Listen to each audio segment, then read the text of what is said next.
Imagine um mundo sem Brasil. Parece impossível, não é? Mas há 525 anos, este pedaço de costa era apenas mais uma linha na imensidão azul do Atlântico, desconhecida, inabitada por europeus, invisível para o resto do planeta. Tudo mudou em 22 de abril de 1500. Nesse dia, 13 caravelas portuguesas avistaram uma montanha que se erguia do mar. Chamaram-na de Monte Pascoal. E ali, na costa do que hoje é o sul da Bahia, começava a história do Brasil. O local exato do desembarque, os historiadores ainda debatem, mas há um consenso: foi nesta região, entre Porto Seguro e Santa Cruz Cabralha, que portugueses e indígenas se olharam pela primeira vez. Hoje, vamos explorar Porto Seguro, não apenas como destino turístico, mas como o berço simbólico do Brasil. Das areias onde Cabral pisou às mega-barracas que agitam verões inteiros, esta cidade é um palimpsesto de 500 anos de história, cultura e contradições. Porto Seguro por números. Fundação oficial, 1534 como vila, / 1891 como cidade. Distância de Salvador, 720 quilômetros ao sul. População, 150 mil habitantes. Extensão litorânea, 90 quilômetros de praias, visitantes por ano. Mais de 1 milhão, reconhecimento. Centro histórico tombado como patrimônio nacional. Apelido mais famoso, berço do Brasil. A data que não existe. Aqui começa a primeira controvérsia. Quando exatamente o Brasil foi descoberto? Você aprendeu na escola, 22 de abril de 1500. Mas a história é mais complicada e mais fascinante. Em 1500, o mundo cristão usava o calendário juliano, instituído por Júlio César em 46 a.C. Quando Pero Vaz de Caminha escreveu sua famosa carta, registrou a data como 22 de abril, segundo esse calendário. Em 1582, o Papa Gregório XIII reformou o calendário. O mundo passou a usar o calendário gregoriano, que é o nosso até hoje. Para corrigir defasagens acumuladas, 10 dias foram suprimidos do calendário. Os dois calendários, linha do tempo comparativa, 22 de abril, juliano, para 3 de maio, gregoriano. Por que isso importa? A data coincide com a festa da exaltação da Santa Cruz, o nome original da terra, Ilha de Vera Cruz, depois terra de Santa Cruz. Até 1817, os historiadores usavam 3 de maio como data oficial do descobrimento. Foi quando a Carta de Caminha foi redescoberta e publicada, e a data 22 de abril ganhou força. Getúlio Vargas, em 1930, oficializou 22 de abril como feriado. Mas, tecnicamente, a data correta pela conversão moderna é 3 de maio. Resumo da ópera. O Brasil nasceu num dia que oficialmente não existia mais. Curiosidade: o Monte Pascoal, primeiro avistamento, fica a cerca de 60 quilômetros de Porto Seguro. Hoje é Parque Nacional e abriga a última reserva significativa de pau-brasil, a mesma árvore que deu nome ao país e que os portugueses vieram explorar. O que aconteceu quando europeus e indígenas se encontraram pela primeira vez? Temos um relato detalhado, graças a Pero Vaz de Caminha, o escrivão da frota. Sua carta é o primeiro documento da história do Brasil e uma das leituras mais fascinantes que existem. Os indígenas que habitavam esta costa eram do tronco Tupi. Quando viram as caravelas, não fugiram. Aproximaram-se com curiosidade. Caminha descreve: andavam nus, sem cobertura alguma, traziam arcos e setas, e traziam, um deles, um ramo de ervas. O diálogo impossível. Portugueses tentando comunicar por gestos, índios apontando para o ouro e a prata a bordo. O equívoco histórico. Portugueses acreditam que há ouro na terra. Caminha lúcido. Não sei se diziam que ali havia ouro, ou se o desejo dos navegantes era tão grande que não conseguiram entender diferentemente. No domingo, 26 de abril, Frei Henrique de Coimbra celebrou a primeira missa em solo brasileiro. Os indígenas assistiram, curiosos, imitando alguns gestos. A cruz foi erguida. O Brasil entrava oficialmente para o mundo cristão. Pouco depois, a frota seguiu para as Índias. Seu verdadeiro destino, uma única naveta, voltou a Portugal com a notícia. O Brasil, por enquanto, era apenas uma escala, mas aquela terra não seria esquecida. Em poucos anos, os portugueses voltariam para ficar, e Porto Seguro se tornaria a primeira vila do Brasil. O centro histórico, Cidade Alta. Porto Seguro não é uma cidade plana. Ela se divide em duas, a Cidade Alta, onde a história começou, e a Cidade Baixa, onde a vida moderna pulsou. Suba a ladeira do centro histórico e você estará caminhando sobre os mesmos paralelepípedos que os colonizadores pisaram no século XVI. É um dos conjuntos arquitetônicos mais bem preservados do Brasil, tombado pelo IPHAN desde 1973. O acesso é feito por uma escadaria ou por uma rampa. Ao chegar ao topo, você encontra um verdadeiro museu a céu aberto. Os monumentos da Cidade Alta, marco do descobrimento. Um padrão de pedra, réplica do original português, marca o local simbólico da chegada. Não é o ponto exato do desembarque, mas o símbolo da tomada de posse. Igreja de Nossa Senhora da Pena, construída no século XVI, é a igreja mais antiga do Brasil em atividade. A imagem original da santa veio de Portugal, diz a lenda, que foi encontrada por pescadores dentro de uma caixa à deriva, com um bilhete, para a igreja de Nossa Senhora da Pena. O problema, não havia igreja ainda. Construíram uma para ela. Igreja da Misericórdia, data de 1526. Foi hospital, escola, abrigo. Hoje abriga o Museu de Arte Sacra, Capela de São Benedito, construída pela Irmandade dos Homens Pretos, no século XVIII. Os negros escravizados não podiam rezar na igreja principal, então construíram a sua, Farol da Marinha, construído em 1906, mas sua estrutura original é do século XVI. A vista do alto é uma das mais bonitas da cidade, o rio Buranhém, encontrando o mar à Cidade Baixa aos pés. Casa de Câmara e cadeia. Hoje é o Museu Histórico de Porto Seguro. Lá dentro, móveis de época, objetos indígenas, documentos coloniais, a primeira vila do Brasil. Em 1534, Dom João III dividiu o Brasil em capitanias hereditárias. Porto Seguro coube a um fidalgo português chamado Peru do Campo Tourinho. Tourinho chegou em 1535 com colonos, fundou a vila e deu início à ocupação efetiva. Construiu as primeiras casas, a igreja, o Pelourinho, símbolo da justiça real. Mas Tourinho era controverso. Tourinho entrou em conflito com os padres da região.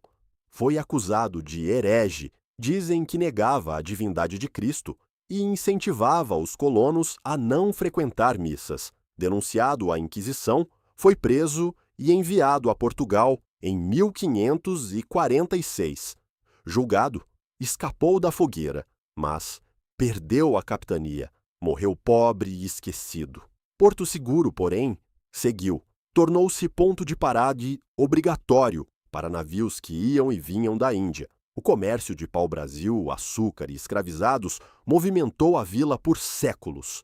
Curiosidade: a Cidade Alta foi construída onde está por uma razão estratégica. 60 metros acima do mar, era mais fácil de defender contra ataques de franceses, holandeses ou indígenas hostis.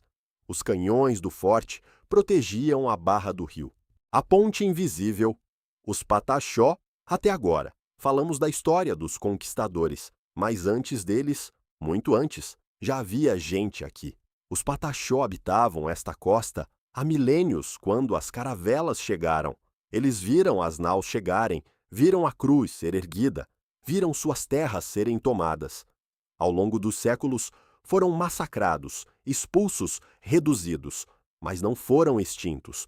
Hoje, os Pataxó vivem em reservas na região. A mais famosa é a Reserva da Jaqueira, em Porto Seguro. Eles abriram suas aldeias ao turismo, não como espetáculo, mas como forma de sobrevivência e resistência cultural. Depoimento imaginado. Quando os turistas vêm, mostramos nossas danças, nossas pinturas, nossas histórias. Eles acham que é folclore, mas é nossa vida. Nós não somos personagens. Somos o povo que estava aqui quando o Brasil nasceu e ainda estamos aqui. O que ver na Jaqueira? Pinturas corporais com genipapo e urucum, arco e flecha, danças rituais, explicação sobre a cosmologia pataxó. É possível comprar artesanato diretamente dos produtores, colares de sementes, cocares, objetos de madeira. Visitar a Jaqueira é mais que um passeio turístico. É um encontro com a versão da história que os livros não contam. As praias que atraem multidões. Mas Porto Seguro não vive apenas de história, vive e muito de praia. São cerca de 90 quilômetros de litoral, com praias para todos os gostos, desde as mais badaladas, com mega barracas e música até tarde, até as mais tranquilas, onde o som das ondas é o único barulho. As praias de Porto Seguro, praia de Taperapuã, a mais famosa, 8 quilômetros de extensão, concentra as duas mega barracas que são quase pontos turísticos por si só, Toa Toa e Axé Moi. Piscinas, espreguiçadeiras, música, drinks, gente bonita. Para quem quer agito, é o lugar. Praia de Mundaí, continuação de Taperapuã. Também animada, mas um pouco mais tranquila. Hotéis na orla, boa infraestrutura. Praia do Mutá, águas calmas, quase uma piscina natural. Ideal para famílias com crianças. Piscinas naturais na maré baixa. Praia de Curuípe, pequena, charmosa, frequentada por quem quer fugir das multidões. Água clara, coqueiros, poucas barracas. Praia de Itacimirim, a mais distante do centro, já quase em Santa Cruz Cabralha. Cenário paradisíaco, mas com menos estrutura. Praia de Coroa Vermelha, tecnicamente em Santa Cruz, Cabralha, mas integrada ao roteiro de Porto Seguro, famosa pela ponta de areia que avança sobre o mar, formando um cenário único.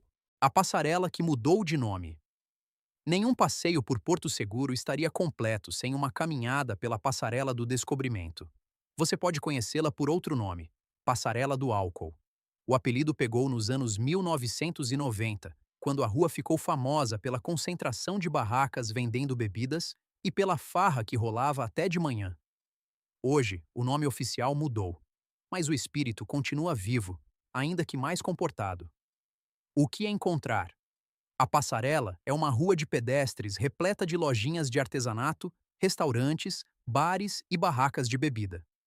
É o lugar para comprar lembranças, camisetas, colares, objetos de madeira, chapéus de palha e também para experimentar o famoso capeta, drink à base de vodka, leite condensado, guaraná e outras misturas secretas que cada barraca guarda às 7 chaves. A noite na Passarela é animada, mas mais tranquila que em décadas passadas. Famílias circulam, casais jantam, grupos de amigos bebem e conversam. A fama de baderna ficou no passado. Hoje é diversão democrática. Dica: experimente o acarajé nas barraquinhas da Passarela. O sabor é diferente do acarajé de Salvador. Menos picante, mais suave, mas delicioso do mesmo jeito. Arraial da Ajuda. O distrito charmoso. Porto Seguro é a sede, mas a região vai muito além.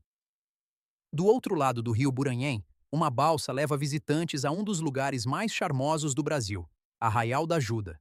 Antiga vila de pescadores, Arraial manteve o ar bucólico, ruas de terra batida, casas coloridas, uma pracinha central cercada por restaurantes e lojinhas.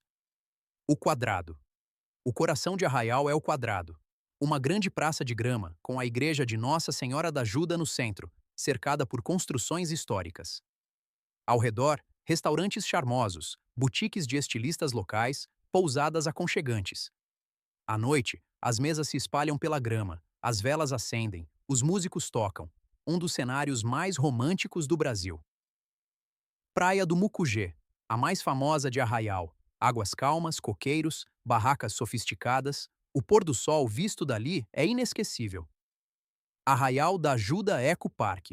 Para famílias, piscina de ondas, toboáguas, arvorismo. Localizado na praia do Mucugê. Trancoso. Seguindo a costa, cerca de 30 quilômetros ao sul, chegamos a Trancoso. Talvez o lugar mais fotografado da Costa do Descobrimento.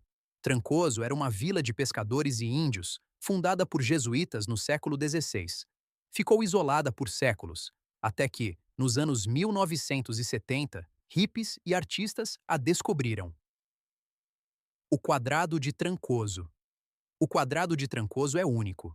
Um enorme gramado retangular, com a igrejinha de São João Batista no centro do lado mais alto. Ao redor, casas coloridas, algumas seculares, outras transformadas em pousadas de luxo. À noite, o quadrado vira point. Restaurantes badalados, música ao vivo, pessoas bonitas circulando. Um dos lugares mais instagramáveis do Brasil. Nas proximidades, praias paradisíacas, Praia dos Nativos, Praia do Rio Verde, Praia de Itapororoca, Águas Claras, falésias, coqueiros, o cenário perfeito para cartões postais. Curiosidade. Trancoso virou o destino preferido de celebridades nacionais e internacionais. Já passaram por lá. Madonna, Naomi Campbell, Gisele Bündchen, Luciano Huck. O charme rústico atraiu o glamour, mas a vila ainda resiste. Caraíva. O refúgio boêmio. Para os aventureiros, há um lugar ainda mais especial.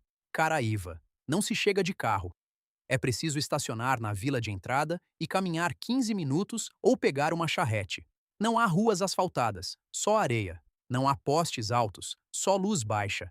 Caraíva é um vilarejo de pescadores na foz do rio de mesmo nome. Casinhas simples, pousadas rústicas, restaurantes pé na areia. O programa? Andar descalço, comer peixe fresco, tomar banho de rio e de mar no mesmo dia, ver o pôr do sol sentado na areia, ouvir violão à noite. Não é lugar para quem busca badalação. É lugar para quem quer silêncio, natureza, simplicidade. Um dos últimos refúgios boêmios do Brasil. O convite à viagem. Porto Seguro é fácil de chegar. Voos diretos de São Paulo, Rio, Belo Horizonte, Salvador. O aeroporto fica a 1 quilômetro do centro histórico. A cidade oferece opções para todos os bolsos. Pousadas simples em Arraial, resorts de luxo em Trancoso, hotéis badalados em Taperapuã. Para os viajantes que nos acompanham, compartilhe sua experiência. Você já foi a Porto Seguro? Conte nos comentários. Inscreva-se, ative o sininho e venha viajar conosco. Até a próxima. E lembre-se, o Brasil é gigante, mas cabe todo aqui, neste pedaço de costa onde tudo começou.